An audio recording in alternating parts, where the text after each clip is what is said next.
پچھلے وقتوں میں ایک بزرگ تھے، بڑے سیانے ہیں، بڑے دانا تھے، اور جو دانا بزرگ ہوا کرتے تھے ان کا اپنی اولاد کو سمجھانے کا طریقہ کار بھی بڑا اچھا ہوا کرتا تھا۔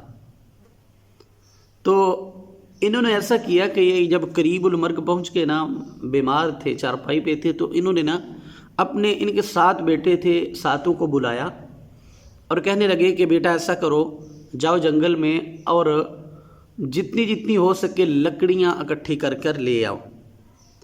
اب یہ ان کے 7 بیٹے جنگل میں گئے، لکڑیاں اکٹھی کر کے لے آئے۔ تو انہوں نے اپنے بیٹوں سے کہا کہ ایسا کرو، اب لکڑیوں کا ایک بڑا سا گٹھا بناؤ۔ انہوں نے بڑا سا گٹھا بنایا اور پھر اس کو باندھ دیا رسیوں سے۔ اب بابا جی نے اپنے ایک بیٹے سے کہا کہ بیٹا ایسا کرو کہ اسے اٹھاؤ اور اپنے سر پر رکھو۔ اس نے اٹھایا، سر پر رکھنے کی کوشش کی لیکن نہ اٹھا سکا، کیونکہ لکڑیاں وزنی تھیں، کیونکہ سارے 7 بیٹے تھوڑی تھوڑی لکڑیاں لے کر آئے تھے، یہ جتنی ہو سکی وہ لکڑیاں لے کر آئے تھے، لیکن وہ ایک بندے سے نہ اٹھایا گیا۔ اب بابا جی نے دوسرے بیٹے سے کہا کہ بیٹا یہ لکڑیوں کا گٹھا اٹھاؤ۔ اب دوسرے سے بھی نہ اٹھایا گیا، تیسرے سے کہا، چوتھے سے کہا، 7 بیٹوں میں سے کسی سے بھی گٹھا اٹھایا نہ گیا۔ اب بابا جی نے ان سے کہا، ان کے والد صاحب نے کہ ایسا کرو، 7 بیٹے 7 بھائی مل کر اسے اٹھاؤ۔ اب انہوں نے 7 نے جب مل کر اٹھایا تو وہ کوئی وزنی محسوس نہ ہوا، انہوں نے آسانی کے ساتھ اٹھا لیا۔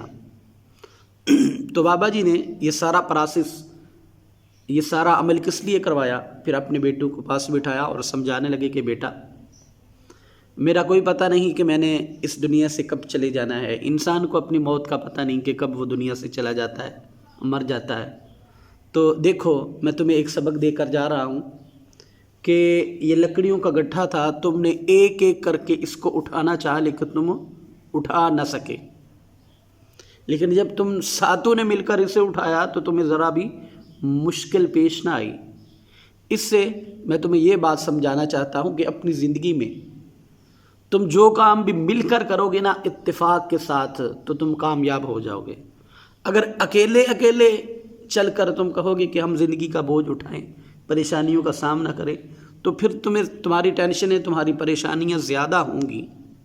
اس لیے آپس میں اتفاق رکھنا، آپس میں محبت بھائی چارہ رکھنا، اور مل کر تم جب زندگی کا وزن، پریشانیوں کا وزن اٹھاؤ گے تو تمہیں احساس نہیں ہوگا، اور جب تم ٹکڑوں میں بٹ جاؤ گے، علیحدہ ہو جاؤ گے، تم میں آپس میں نا اتفاقی ہوگی، تو پھر تمہیں ہر چیز وزنی لگے گی، ہر چیز تمہیں بوجھ لگے گی۔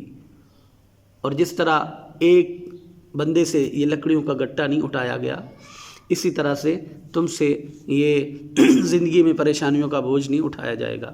تو آج امت مسلمہ کی سب سے بڑی خرابی یہ ہے کہ لوگ چھوٹی چھوٹی باتوں کو لے کر، چھوٹے چھوٹے عقیدوں کو لے کر آپس میں اتنی نفرتیں ہیں کہ آج امت مسلمہ کے ٹکڑے ٹکڑے ہو گئے ہیں۔ اتفاق نام کی کوئی چیز نہیں۔ کافر نے جب کسی ملک پر حملہ کرنا ہوتا ہے نا تو سارے کافر مل جاتے ہیں۔ آپ دیکھیں کہ افغانستان پہ جب امریکہ نے حملہ کیا تو اس کے ساتھ کتنے ملکوں کی فوجیں تھیں جن کو نیٹو افواج ہم اخبار میں پڑھتے تھے، تو سارے کافر مل گئے۔